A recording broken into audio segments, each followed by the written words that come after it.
Bismillahirrahmanirrahim. Assalamualaikum warahmatullahi wabarakatuh. Waalaikumsalam warahmatullahi wabarakatuh. Puji syukur alhamdulillahirrabbilalamin, pada kesempatan ini kita dapat berkumpul dalam rangka untuk melaksanakan praktek coaching untuk memenuhi tugas demonstrasi kontekstual modul 2.3. Sebelumnya perkenalkan, saya Ridho Budi Utomo selaku observer.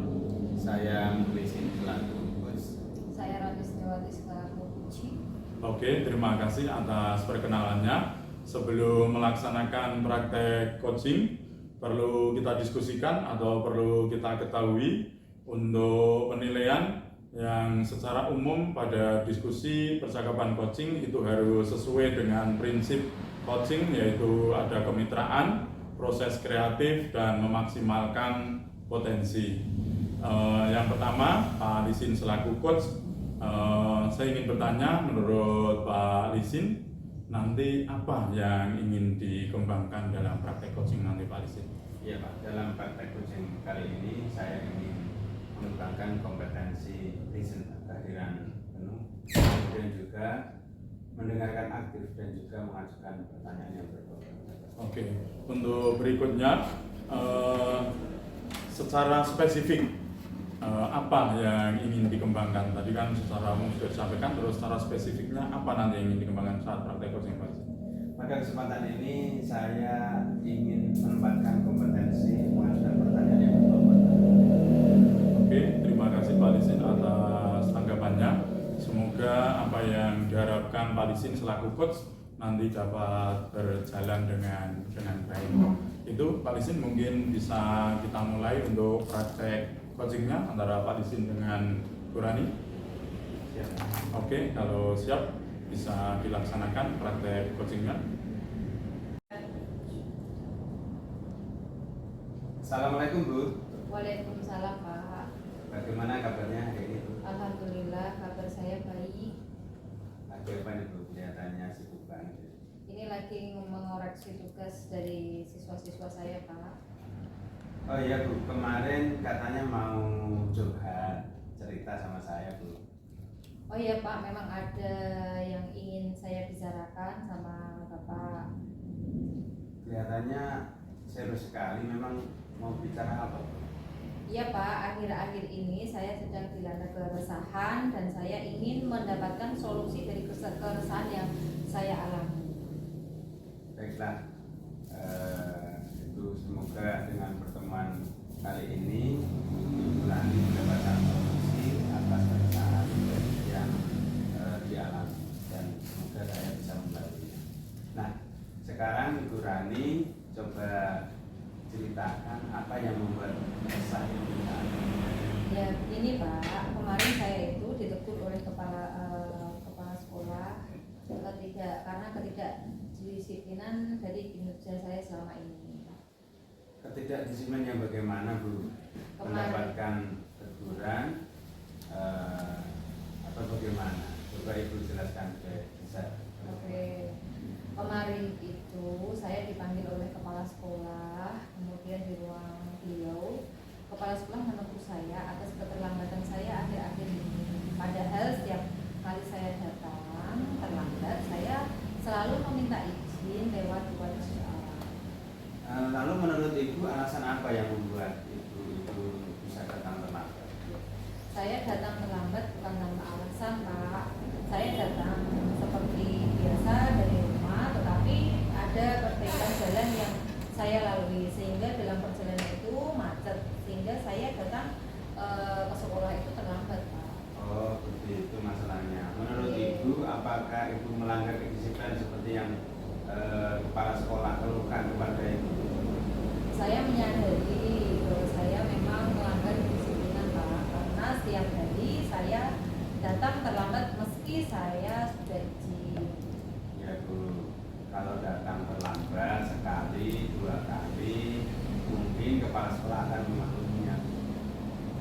Tapi kalau sudah hampir setiap hari, pasti beliau akan bersikap tegas, karena beliau harus memperhatikan setiap warga sekolahnya.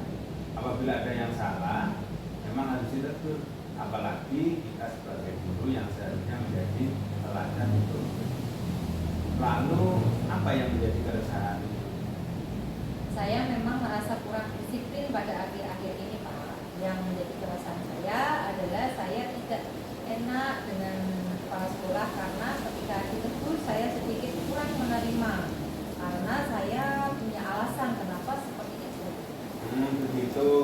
Berarti karena Ibu Rani kurang disiplin akhir-akhir ini dengan sering datang terlambat, jadi Ibu Rani ditegur oleh kepala sekolah dan Ibu Rani resah karena teguran dari kepala sekolah kurang Ibu terima sebab ada alasan dibalik keterlambatan tersebut.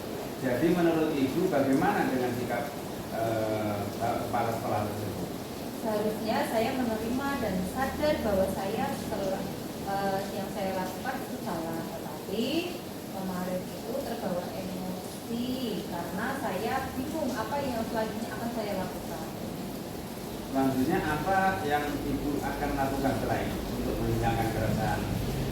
Oke, rencana saya ini menemui kepala sekolah saya Pak untuk meminta maaf agar tidak ada kecanggungan antara saya dan kepala sekolah saya. Bagus sekali rencana Ibu. Lalu bagaimana cara Ibu untuk memperbaiki masalah kedisiplinan Ibu? Nah, itu saya bingung. Bagaimana saya bisa disiplin dengan kondisi jalan yang sedang diperbaiki sekarang itu Pak? Menurut Ibu, kekuatan apa yang Ibu miliki untuk mengatasinya? Saya terbiasa bangun pagi Pak, dan sebenarnya saya juga tahu ada jalan alternatif yang lain yang biasa saya lalui meskipun jaraknya agak lebih jauh, sehingga rencana saya akan berangkat ke sekolah lebih pagi dan mengambil jalur alternatif tersebut. Sangat bagus Ibu, solusi dari Ibu ini sangat luar biasa untuk mengatasi masalah yang Ibu hadapi. Dengan berangkat lebih pagi dan memilih jalur alternatif agar tidak terkena macet dalam perjalanan ke sekolah. Ya Pak, syukur alhamdulillah. Sekarang ini saya merasa lega karena jujur saya takut mengambil langkah dalam menyelesaikan itu. Apalagi dalam berurusan dengan atasan kita agak khawatir takut salah langkah Pak. Syukurlah Ibu Rani sudah merasa lega. Lalu dari yang sudah Ibu rencanakan tadi, komitmen apa yang akan Ibu lakukan untuk menjalankan rencana ini? Mengenai hubungan dengan saya dan kepala sekolah akan mengutarakan permohonan maaf saya Pak besok. Untuk masalah kedisiplinan kedepannya saya akan berangkat lebih awal lagi ke sekolah dan memilih jalan alternatif supaya tidak terkena macet di sekolah Pak. Baik, ide yang sangat bagus sekali Bu. Semoga permasalahan Ibu dapat terselesaikan dan Ibu dapat bekerja dengan suasana hati yang nyaman, damai, tanpa dihantui rasa resah. Amin. Terima kasih Pak untuk waktunya telah mendengar keluh kesah saya. Sekarang ini saya merasa lega. Semoga kita nanti menjadi guru yang bisa memberikan teladan yang baik untuk siswa kita. Amin, amin ya rabbal alamin. Sama-sama Ibu. Kalau sudah tidak ada lagi yang kita obrolkan, saya mau pamit ke ruang guru dulu. Oke, baiklah Pak. Terima kasih. Wassalamualaikum warahmatullahi wabarakatuh. Terima kasih Pak Lisin yang sudah melaksanakan praktek coaching dengan Bu Rani. Alhamdulillah sangat luar biasa. Saya melihat sebagai observer mengamati Pak Lisin selaku coach dan Bu Rani selaku coaching sangat luar biasa suasananya. Terima kasih. Ada beberapa hal yang perlu saya sampaikan ke Pak Lisin selaku coach. Dari yang sudah panjenengan laksanakan Pak Lisin, menurut panjenengan bagaimana ketercapaian dari proses coaching Anda yang jenengan laksanakan? Ya Pak Ridho, yang sudah saya lakukan tadi dalam proses coaching, yaitu saya sudah mengajukan pertanyaan-pertanyaan yang berbobot. Dengan pertanyaan tadi bisa membuat uji ataupun berani tadi, ya Bu ya, menemukan ide atau gagasan untuk menyelesaikan masalahnya. Gitu Pak. Oke, terima kasih. tidak jauh beda dengan apa yang saya amati Pak Lisin. Pak Lisin telah melaksanakan proses coaching dengan luar biasa. Dapat secara prinsip coaching sudah ada dari tadi kemitraan, proses kreatif, memaksimalkan potensi, sudah terlihat keakraban antara coach dengan coaching, suasananya enjoy, mengalir. Bu Rani yang punya masalah dapat menyampaikan, terus di coach oleh Pak Lisin, Bu Rani dapat menemukan solusi-solusi dari permasalahan yang ada. Tadi terlihat Bu Rani dapat menemukan solusinya tadi dengan berangkat lebih awal dan melewati jalur alternatif yang lainnya supaya tidak terlambat datang ke sekolahan. Itu yang berdasarkan yang saya amati Pak Lisin tidak jauh beda dengan yang Pak Lisin laksanakan dan Pak Lisin sampaikan. Untuk berikutnya, ada tidak Pak Lisin yang ingin kembangkan setelah tadi melaksanakan yang tadi sudah tercapai dan ingin dikembangkan lagi dari proses coaching yang sudah dilaksanakan tadi Pak Lisin? Iya Pak, kompetensi yang ingin saya kembangkan lagi yaitu kompetensi menghasilkan pertanyaan yang berbobot. Selain itu juga saya ingin mengembangkan kompetensi kehadiran pendidik. Saya berikan agar komunikasi lebih efektif. Kemudian saya juga ingin mengembangkan kompetensi mendengarkan aku supaya nanti saya dalam memberikan pengajuan pertanyaan itu lebih efisien, lebih tepat dan juga lebih berbobot. Oke, terima kasih Pak Lisin atas tanggapannya. Di sini walaupun saya sebagai supervisor atau observer, di sini kita belajar bersama, Bapak Ibu proses coaching juga belajar bersama. Kita punya masalah, kita pecahkan bersama dengan proses coaching seperti ini. Semoga kedepannya menjadikan kita pembelajaran yang lebih baik untuk kedepannya mengatasi masalah-masalah.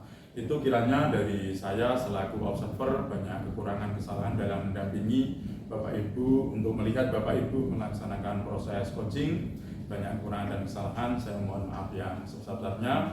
Mari kita ucapkan hamdalah, senantiasa kita bersyukur masih diberi kesehatan dan masih bisa berproses kebaikan seperti ini. Alhamdulillahirobbilalamin. Untuk menutup acara hari ini saya tutup. Assalamualaikum warahmatullahi wabarakatuh. Waalaikumsalam warahmatullahi wabarakatuh. Langsung. Damn.